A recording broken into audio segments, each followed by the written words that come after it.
আপনাদের এখানে সীমান্ত রয়েছে, ভারত উকিঝুঁকি করে এখানে তাদের লোকদেরকে পাঠাচ্ছে। আপনারা শুনেছি কাস্তে নিয়ে রাতে পাহারা দিয়ে যার যা আছে সবাই বিজিবির সাথে দাঁড়িয়ে বাংলাদেশের সীমান্ত রক্ষা করেছেন বীর পুরুষদের মতো।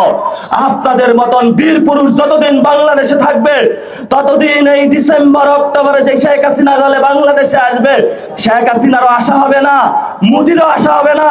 আজাদির বাংলাদেশ ইসলামের সুমহান গৌরব নিয়ে দাঁড়িয়ে থাকবে। মাত্র 30% টাকায় জমির মালিক হয়ে নতুন বাংলাদেশের গড়ে তোলার স্বপ্ন দেখা বাংলা বসতি।